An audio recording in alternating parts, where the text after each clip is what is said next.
Hello everyone. Welcome to lit summary world. This is Jyoti Chaudhary. And आज के इस video में हम करेंगे क्लास 7 की एनसीईआरटी बुक पूर्वी की यूनिट 3 की समरीज। तो यूनिट 3 का नेम है dreams and discoveries. So let's start the summaries now.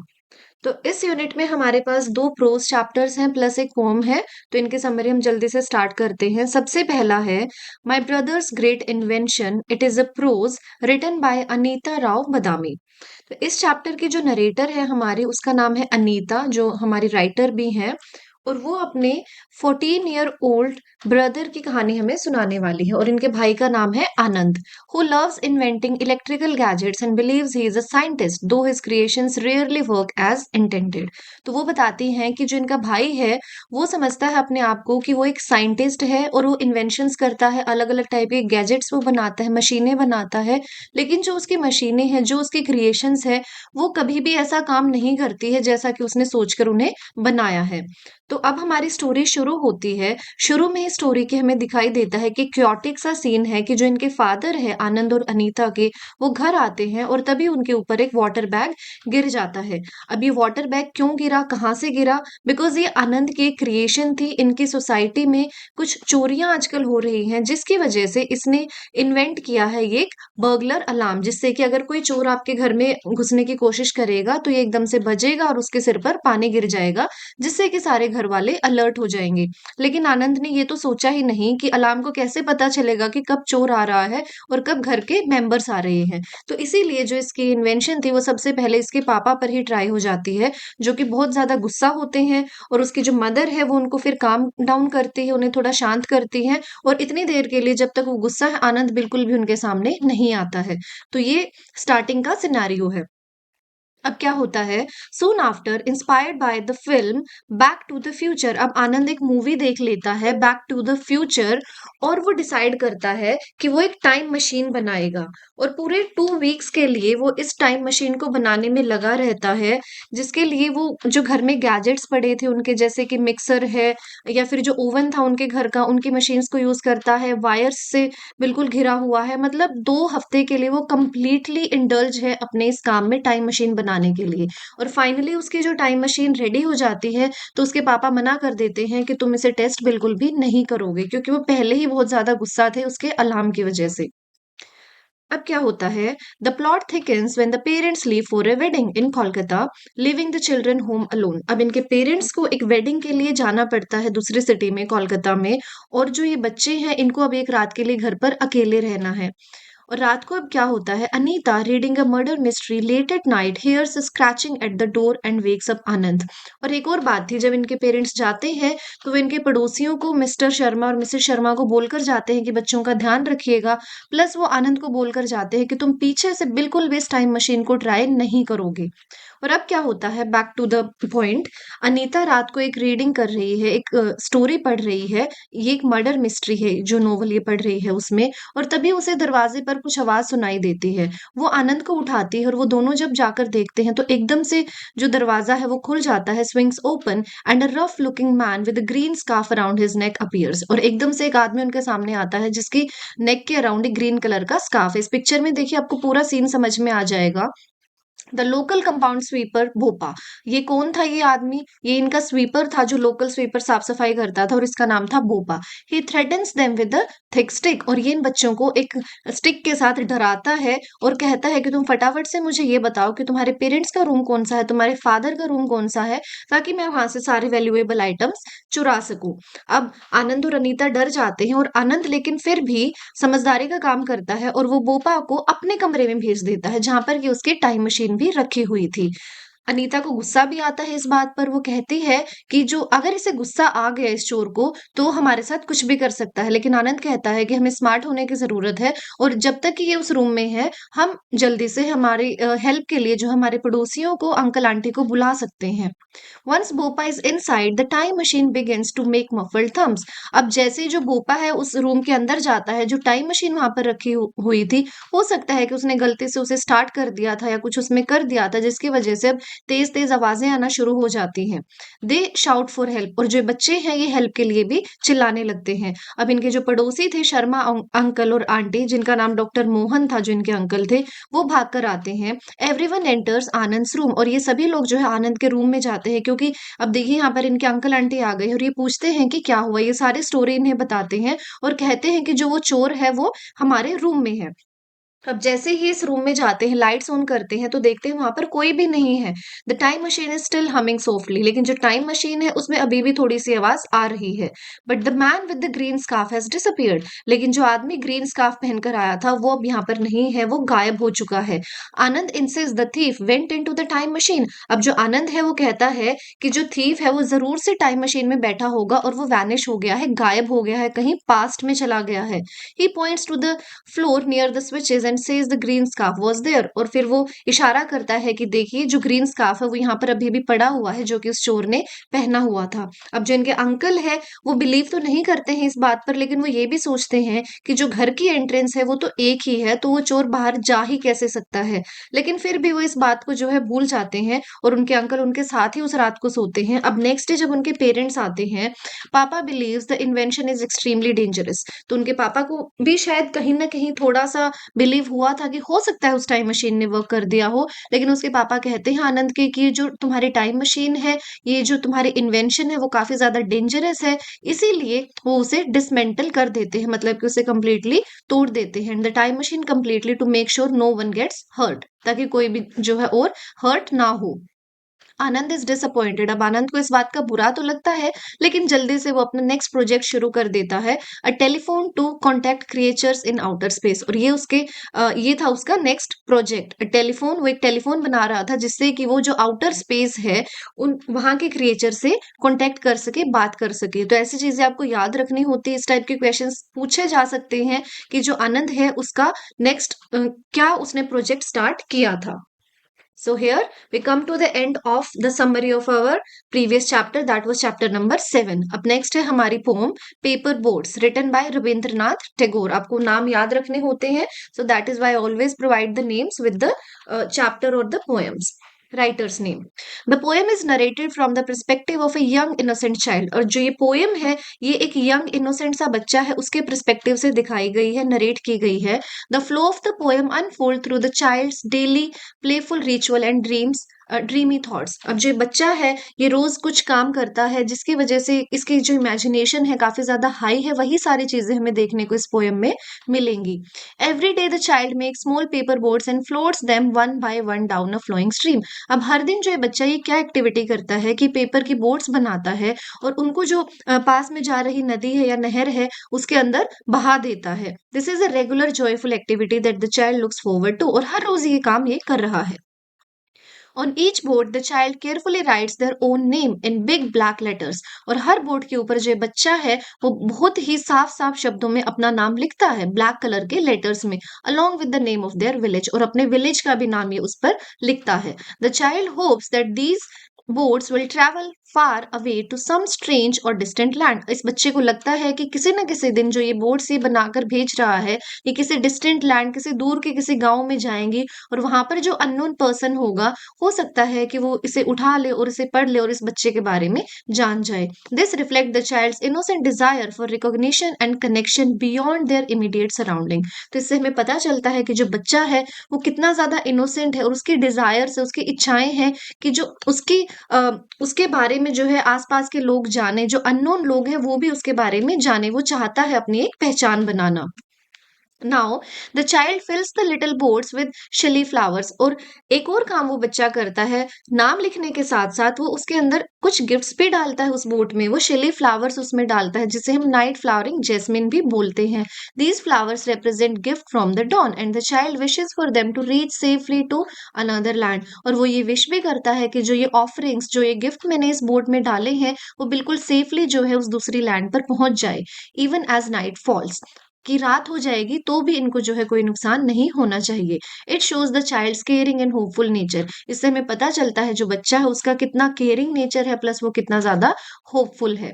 While launching the boats, the child looks up at the sky and imagines the small white cloud as companions. अब वो ये भी चाहता है कि जो उसकी बोट है वो अकेली ना पड़ जाए, इसलिए वो स्काई की तरफ देखता है, आसमान की तरफ देखता है और सोचता है कि जो ये व्हाइट कलर के क्लाउड्स हैं ये मेरी बोट के कंपेनियन बने, ये मेरी बोट के साथी बने। The clouds appear to be racing along with the paper boats on their journey. और ऐसा ही लगता है कि जो क्लाउड्स हैं वो उस पेपर बोट के साथ ही जा रहे हैं, उसके साथ ही वो रेस लगा रहे हैं। At night when the child goes to sleep, रात को जब बच्चा सो जाता है, in the dream the paper boats continue floating endlessly under the midnight stars. तो उसके सपनों में भी, उसके इमेजिनेशन में भी यही होता है कि जो उसकी पेपर बोट्स उसने दिन में बनाई है वो अभी भी फ्लोट कर रही हैं, स्टार्स से भरा हुआ स्काई है और जो बोट्स हैं वो मिडनाइट को, आधी रात को भी ऐसे ही जा रही हैं। The fairies of sleep sail in these boats. और उसे लगता है कि जो स्लीप की फेरी होती है, जो परियां होती है नींद की, वो इन बोट्स में बैठी हुई है, carrying baskets full of dreams. और उनके पास बास्केट्स हैं जो कि सपनों से भरी हुई है। This stanza blends reality with fantasy. और इस स्टेंजा में हम देखते हैं कि जो रियलिटी है वो फैंटेसी के साथ मिक्स हो जाती है। Showing how the child's day time play extend into night time imagination. और इससे हमें पता चलता है कि जो उसका दिन का खेल है, दिन में जो वो खेलता है, कैसे वो उसकी रात की इमेजिनेशन में चेंज हो जाता है और वो अपनी पीसफुल नींद जो है ले रहा है। यहाँ पर हमारी पोएम की समरी खत्म हो जाती है।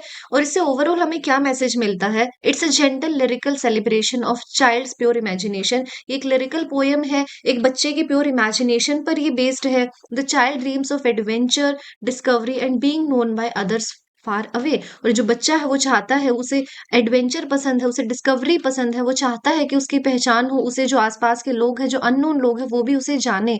और इससे हमें थीम्स मिलते हैं, innocence, curiosity, hope and the boundless power of child's mind. के जो बच्चों का माइंड है वो कितना ज्यादा बाउंडलेस होता है, उसकी कोई बाउंड्रीज नहीं होती, वो बहुत ज्यादा पावरफुल होता है। अब एक छोटी सी रीडिंग ले लेते हैं, बहुत ही डिटेल में हमने इसकी समरी कर ली है। अब आपको अच्छे से जो है टेक्स्ट भी समझ में आ जाएगा। तो एक सिंपल रीडिंग लेते हैं एंड लेट्स सी आपको ये समझ आता है या नहीं। Day by day I float my paper boats one by one down the running stream. In big black letters, I write my name on them and the name of the village where I live.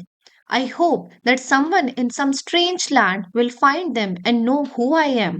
I load my little boats with chili flower from our garden and hope that these blooms of the dawn will be carried safely to land in the night.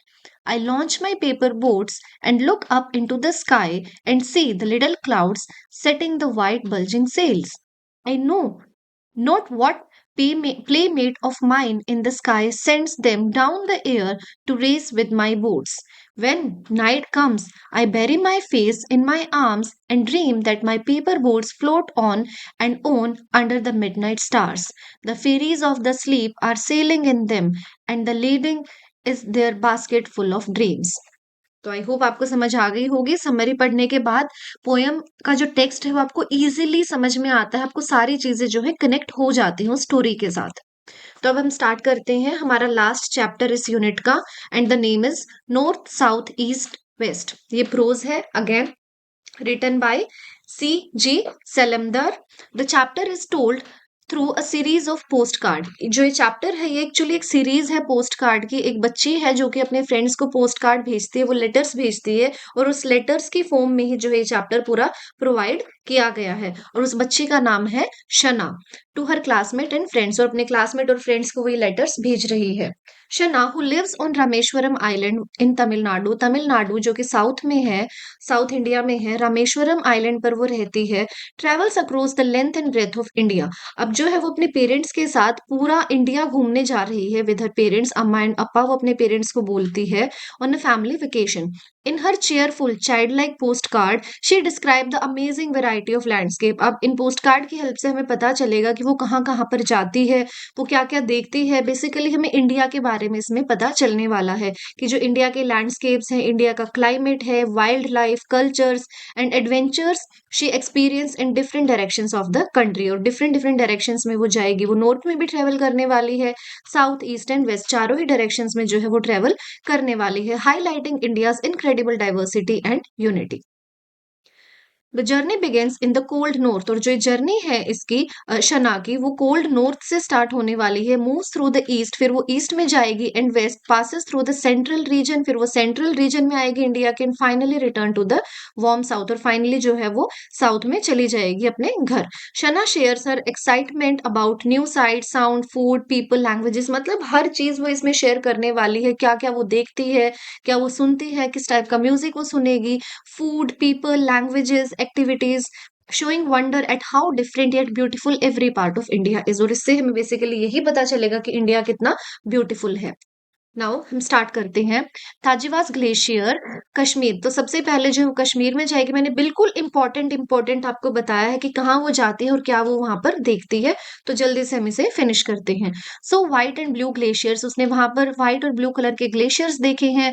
वोर many layers of warm clothes, obviously वहां पर बहुत ज्यादा ठंड है, इसीलिए वो warm clothes पहनती है, काफी सारी लेयर्स वो पहनती है कपड़ों की। इंजॉयड थ्रोइंग स्नोबॉल, और वो जो है वहां पर स्नोबॉल्स को थ्रो करना, फेंकती है, खेलती है स्नोबॉल्स के साथ अपने पेरेंट्स के साथ।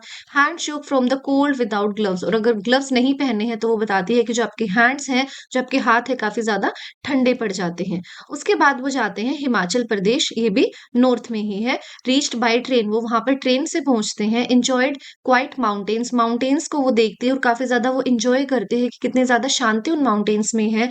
वोक up to colourful birds chirping, और जब वो सुबह उठती है तो उसे काफी सारे कलरफुल बर्ड्स दिखते हैं जिनकी चहचहाने की आवाजें उसे आ रही है। Thought she heard bears growling, और उसे ऐसा भी लगता है कि उसने बियर की आवाज सुनी हो, भालू की आवाज सुनी हो, और वो चाहती है कि वो उस भालू को हक करे। इस पिक्चर में आपको पता चलेगा देखकर। But it was Appa snoring, लेकिन सुबह उठ के उसे पता चलता है कि वो कोई भालू नहीं, उसके फादर थे, उसके अप्पा थे, जो कि खराटे ले रहे थे, snoring. Then they go to Arunachal Pradesh, मतलब नॉर्थ ईस्ट का हमारे पास आ जाता है scenario. Walk through a thick dense forest, अब यहाँ पर वो डेंस फॉरेस्ट की बात करती है, और वहां पर उसने ट्री हाउसेस भी देखे, वो ट्री हाउस में गई भी थी। लव द पीसफुल प्लेस, और उसे ये जगह काफी ज्यादा पसंद आई, काफी ज्यादा शांति भरी ये जगह थी। और वहां पर वो सोच रही थी कि उसे कहीं पर रेड पांडास भी दिख जाए, क्योंकि अरुणाचल प्रदेश में आपको रेड पांडास मिलते हैं। Then Sundarbans, west Bengal, again east में ही। Boated in the wetlands with mangroves, वहां पर मैनग्रोव्स के पेड़ इसने देखे हैं जो कि ग्रोइंग इन सी वाटर, जो कि सी वाटर में, मतलब कि सी का पानी कितना खारा होता है लेकिन फिर भी उसमें इतने सारे मैनग्रोव के इसने पेड़ देखे हैं जो कि उगे हुए हैं। क्रोकोडाइल्स देखे हैं, स्नेक देखे हैं। Found flooding sad but fascinating, लेकिन इसकी जो मदर है और ये खुद भी जो है काफी ज्यादा सैड होते हैं ये देख करके, यहाँ पर फ्लड आई थी लेकिन फिर भी उसे काफी ज्यादा मजा आता है। Then they go to Gujarat, west में अभी आ जाते हैं, नॉर्थ कवर कर लिया है। Then they go to east, अभी वापस वेस्ट में आते हैं। Travel to the hot dry desert, अब वेस्ट में राजस्थान और गुजरात जैसा एरिया है, तो वहां पर ये हॉट ड्राई डेजर्ट देखते हैं, सैंड देखते हैं, लाइक अ बीच, और इसे लगता है कि इतनी सारी सैंड है जैसे कि कोई बीच हो, क्योंकि वो खुद जो है एक आइलैंड पर रहती थी, समुद्र के किनारे रहती थी। सो कलरफुल क्लोथ्स, और उसने काफी ज्यादा कलरफुल क्लोथ्स देखे हैं। राजस्थान और गुजरात में आपने देखा या कभी ना कभी पढ़ा होगा कि जो चीजें हैं काफी ज्यादा कलरफुल होती हैं। फेल्ट द इंटेंस हीट, और इसने देखा कि वहां पर कितनी ज्यादा गर्मी भी होती है। Then Narmada river, central India का पार्ट आ जाता है। Went rafting in fast wild river, Narmada river में अब ये रिवर राफ्टिंग करते हैं। Wild river on an air filled rubber boat for 6 hours, और 6 आवर्स तक जो है ये रबर की एक बोट थी उसमें रिवर राफ्टिंग करते हैं। बिल्कुल पूरी तरह से भीग गए थे, इसे डर भी लग रहा था, लेकिन फिर भी इसे इतना मजा आया कि ये दोबारा से रिवर राफ्टिंग करना चाहेगी। Next they go to south west plateaus, अभी साउथ की तरफ जा रहे हैं, वहां पर ये प्लेट्यूज देखती है। ट्रेवल्ड बाय ट्रेन, ये ट्रेन से वहां जाते हैं। Through many tunnels and hills, और इसने रास्ते में काफी ज्यादा टनल्स देखी हैं, सुरंग देखी हैं और हिल्स देखी हैं। Enjoyed looking out at night, और उसे बहुत ही मजा आता था रात को बाहर देखने में। वाइल पेरेंट्स लीव, जब इसके पेरेंट्स सो रहे होते थे। No longer afraid of tunnels, और अब इसे जो है टनल से डर भी नहीं लगता है। नेक्स्ट चेन्नई और पुडुचेरी, चेन्नई एंड पुडुचेरी ये जाते हैं south on the way home, अभी अपने घर की तरफ जा रहे हैं और वहीं रास्ते में जो है चेन्नई और पुडुचेरी भी जाते हैं। लर्न टू सर्व, वहां पर इसने सर्फिंग सीखी, अगेन वहां पर समुद्र है, सी है। प्लेड इन रफर waves and browner water than at home, इनके घर के पास जैसा पानी होता है उससे जो है ये पानी ब्राउन था, और जो यहाँ पर वेव्स थे वो भी काफी ज्यादा रफ थी। Splashed water with other children, और यहाँ पर भी इसने काफी ज्यादा इंजॉय किया, सर्फिंग करनी सीखी।